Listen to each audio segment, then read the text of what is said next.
इस महोत्सव का विचार अंकुरित हुआ 31 दिसंबर 2017 को, जब मन की बात कार्यक्रम में प्रधानमंत्री महोदय ने प्रस्ताव रखा।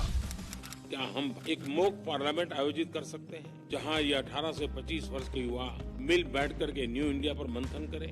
The Honorable Prime Minister, in the Man Ki Baat address on 31st December 2017, shared his vision to organize youth parliaments for young people in every district of the country.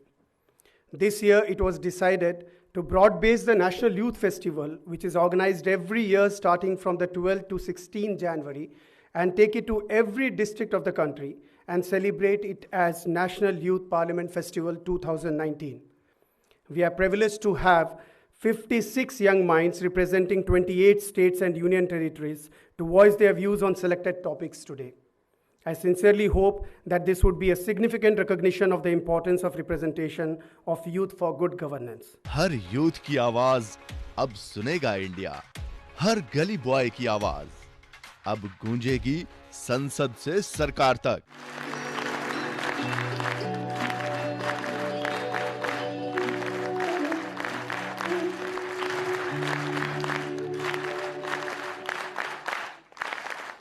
प्रधानमंत्री जी ने जो 30 दिसंबर 2018 को एक विजन रखा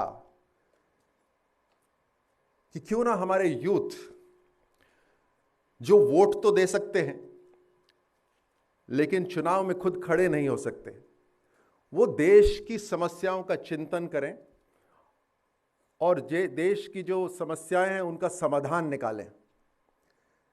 ये अपने आप में एक बहुत बड़ा काम था।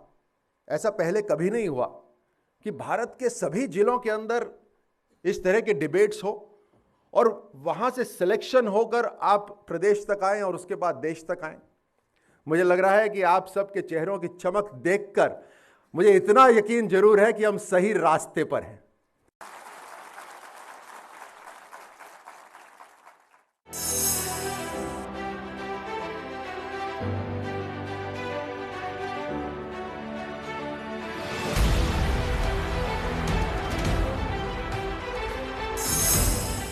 Huge demographic power we have today. We have the capacity to emerge as a skill capital of the world. Not only that, with the wide cultural diversity, cultural vibrancy and the culinary diversity, India is the dream destination for many tourists, and with proper projection, Bharat is blessed with a diverse geography, a culture and a very nice heritage. It has been very difficult and a tedious task to connect our vast country and has been the eon of ages. As we all know that there are three parliamentary governments: majority, minority and the coalition. Now when we talk about the majority government, it means that the process of making decision and the process by which these decisions are being implemented or not to be implemented, with the major support from the public, student organization and the administratives and the faculty members. हम सब जानते हैं कि भारत एक secular देश है, एक जहाँ सभी धर्म के लोग एक साथ एकता के साथ रहते हैं। यह इसकी खूबसूरती को और बढ़ाता है। India is mammoth, but it is connected with unity and diversity. हमारा देश अनेकता से भरी एक देश है, जहां भौगोलिक, आर्थिक, सांस्कृतिक इन सभी क्षेत्रों में बहुत सारी विभिन्नता देखने को मिलती है, लेकिन इन सभी क्षेत्रों को एक साथ जोड़ के रखने में अहम भूमिका निभाती है हमारे देश की संविधान। Now, if we are talking about connection, my question is, how will this connection benefit a beggar? Well, here's how.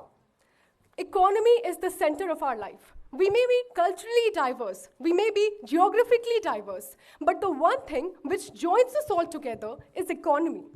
यहाँ मंदिर में दाना चूग कर चिड़िया मस्जिद में पानी पीती है। यहाँ बुद्ध की उपदेश और ईसा मसीह की बलिदान की गाथा होती है।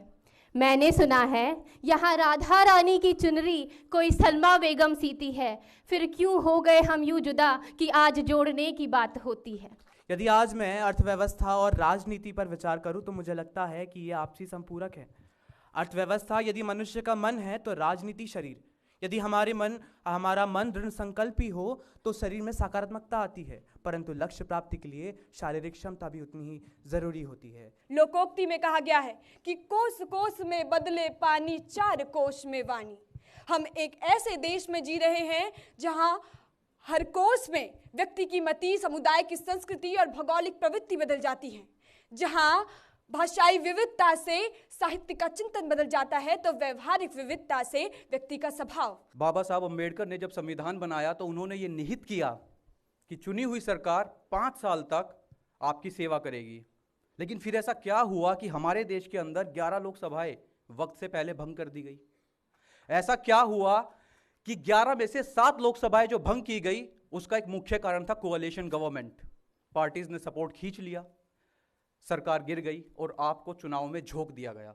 I can talk about building agriculture zones, special economic zones. I can talk about establishing the Law Commission report, the ARC report, the Swaminathan Ayog report. I can talk about making this nation a tourism hub. I can talk about ensuring a sense of patriotism among people, not by extremism, but by nationalism, ensuring dissent and tolerance in a democracy.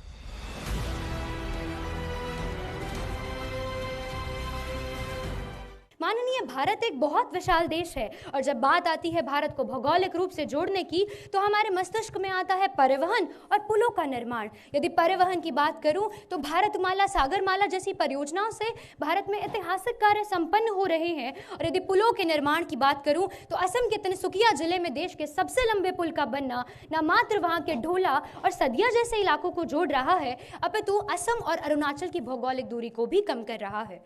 Brand India.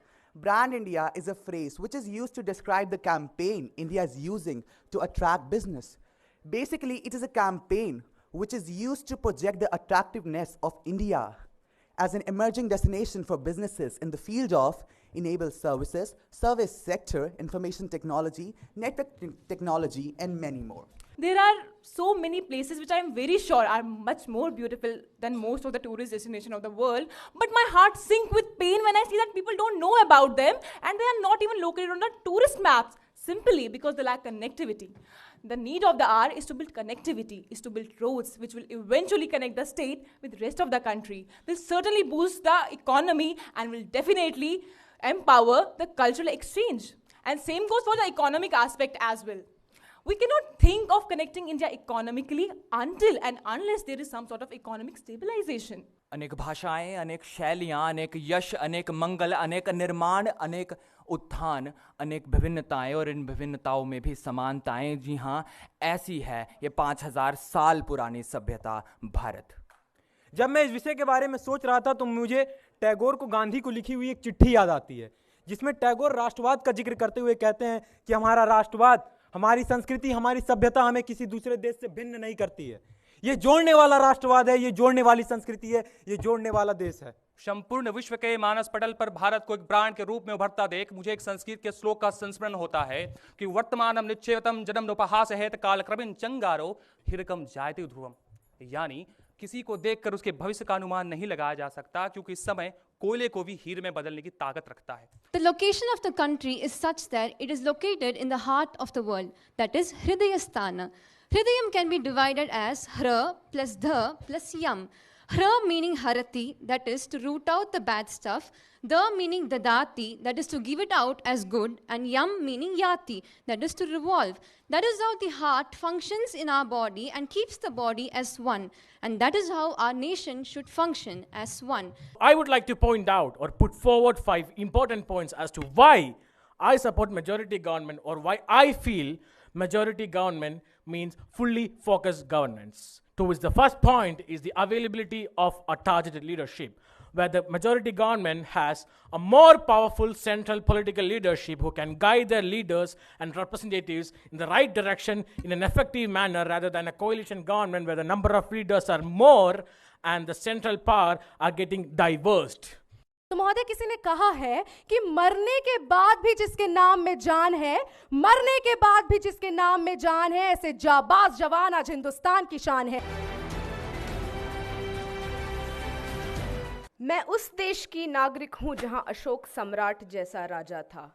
मैं उस देश की नागरिक हूं जहां डाल डाल पर सोने की चिड़िया को पाया जाता था। मैं उस देश की नागरिक हूं जहां हर 50 मील पर भाषा, रूप, पहनावा, मजहब बदल जाता था। मैं उस देश की नागरिक हूं जिसे अपने भूगोल के पहले इस ब्रह्मांड का भूगोल समझ आता था। अगर मैं राजनीति की व्याख्या करूं तो मेरी व्याख्या कुछ इस तरह होगी कि राजनीति यानी राज्य में, राष्ट्र में रहने वाले लोगों के विकास हेतु बनाई जाने वाली नीतियाँ और योजनाओं का ढांचा, इससे मैं राजनीति कहती हूँ। और अगर मैं बेहतर राजनीति की व्याख्या बताऊँ तो मेरे सामने महात्मा गांधी जी का उदाहरण आता है, जो कहते हैं कि बेहतर राजनीति वो होती है जब कतार में खड़े पहले इंसान से लेकर तो कतार में खड़े आखिरी इंसान तक, सब तक वो नीतियाँ पहुँचे और सबका सर्वांगीण विकास हो। इसे मैं बेहतर राजनीति कहती हूँ। We should stop concentrating on the differences and look into the commonness that we have, so that we can realize our greatest potential and achieve the good qualities that we have in this world. Former Prime Minister Atal Bihari Vajpayee said, if the breaking of the political parties is the only reason to form an alliance government of the central, then I don't want to touch that alliance anymore. It's not just about connecting it. It's all about how we utilize it. And you all know that India is a great country. But be practical. We have the problems in connectivity. We have a dedicated freight corridor. We call it also Golden Freight Corridor, where we have the overutilization that is nearly 115% to 150% overutilization. टकसिर भाजी टकसिर खाजा, अंधेर नगरी चौपट राजा। ये पंक्तियां पिछले वर्षों में देश में अनेक बार चरितार्थ हुई, जब अल्पमत की सरकारों ने देश के लोकतंत्र को चौपट कर दिया। अध्यक्ष महोदय, सुशासन एक ऐसा जनता का शासन जो भ्रष्टाचार मुक्त संकल्पित होता है और पूर्ण बहुमत की सरकार अर्थात स्पष्ट जनमत के साथ जनता की शक्ति को प्राप्त करने वाली सरकार जब सत्ता में आती है तो एक लक्ष्य होता है, निर्णय लेने का उसमें क्षमता होती है। प्रिय मित्रों, देश में अनेक ऐसे अवसर आते हैं जब देश की सरकारों को तीव्रतम और शीघ्रतम फैसले लेने होते हैं। ये अल्पमत की सरकारें, ये सत्ता के लोभी, ये सत्ता के प्यासे, इनसे इनकी कुर्सी नहीं छूटती है। देश को अंधकार में झोंक दिया जाता है, बार बार चुनाव में जाना पड़ता है और देश के आर्थिक विकास, सामाजिक विकास का मार्ग अवरुद्ध हो जाता है। सुशासन किसी भी राष्ट्र में स्थायी राजनीतिक नेतृत्व व नागरिक सेवा पेशेवर लोकाचार द्वारा ही संभव है, और यह तभी हो सकता है जब देश में पूर्ण बहुमत की सरकार हो, क्योंकि पूर्ण बहुमत की सरकार इस दिशा में महत्वपूर्ण योगदान दे सकती है। My first conviction in this favor that only the majority government can pursue a consistent government policy throughout the whole term, unlike a coalition that has to pander to its allied partners for its own political survival, which would lead to the failure of the governance and eventually the fragmented national politics as evident to all of us in the year of 1977, 1989, 1996 or in 1998. Bharat की एक युवा होने के नाते मेरा विचार है कि सरकार चाहे अल्पमत की हो चाहे पूर्ण रूप से बहुमत की हो, वह सुशासन पर ध्यान दे सकती है, परंतु सर्वप्रथम वह सरकार स्वयं सुशासित होनी बहुत जरूरी है। जी हाँ, अगर हम बात करें वर्ष 2004 से पूर्व अटल बिहारी वाजपेयी सरकार की, वह सरकार पूर्ण बहुमत की सरकार नहीं थी, परंतु सुशासित होने के कारण 2004 की जीडीपी दर 8% से ऊपर थी, महंगाई 4% से नीचे थी एवं विदेशी मुद्रा लबालब थी। दूसरा, अगर हम बात करें पूर्व सरकार की, वह सरकार पूर्ण बहुमत की सरकार जरूर थी, परंतु सुशासित न होने के कारण स्वयं निर्मित जीएसटी एवं आधार कार्ड जैसी योजनाओं को लागू नहीं करा सकी।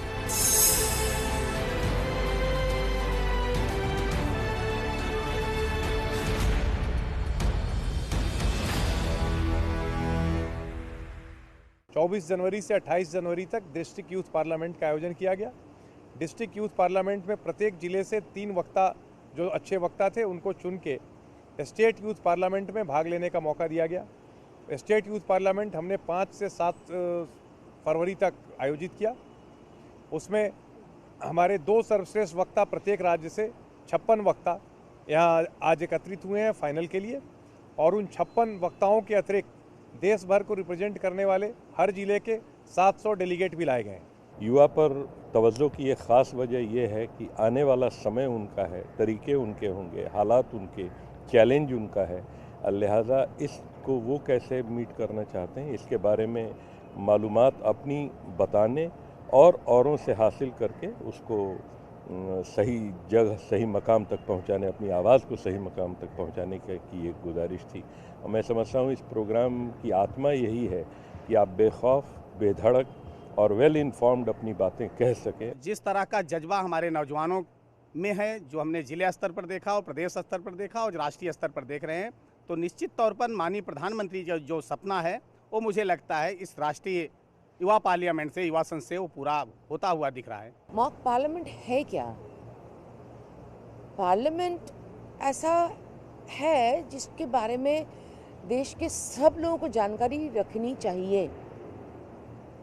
जैसे हम सोचते हैं अच्छा ऐसा ऐसा हो गया, मंत्री लोग ऐसा कर दिया, पार्लियामेंटेरियंस ऐसा बोल दिया, ऐसा क्या होता है, क्या किस तरह से अपने आप को तैयार करना पड़ता है, कितनी जानकारी रखनी पड़ती है। और यही बच्चे भविष्य के हमारे पार्लियामेंटेरियंस बनेंगे। क्या आप मुझे जानते हैं? I am young. राष्ट्र निर्माण होने के लिए राष्ट्रीय चरित्र का निर्माण होना बहुत आवश्यक है। मैं अपने राष्ट्र को समर्पित हूँ। भारत आज महाशक्ति बनने की ओर अग्रसर है। मैं नई सोच हूँ, नया दृष्टिकोण हूँ। 11 में से 7 लोकसभाएं जो भंग की गई, उसका एक मुख्य कारण था कोalition गवर्नमेंट। मैं एक विचार हूँ। I can find solutions and contribute to policy. Minimum bureaucracy और मैक्सिमम सिविल सोसाइटी का इंक्लूजन होना चाहिए।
हर जिले से 3 सर्वश्रेष्ठ वक्ता पहुंचे राज्य युवा संसद में। भारत विश्व की किसी भी भूमि पर जाकर आतंकवाद के खिलाफ लड़ सकता है। प्रत्येक राज्य और यूनियन टेरिटरी के 2 विजेताओं की आवाज गूंजी राष्ट्रीय युवा संसद में। Yes, we are energetic, emerging brand India.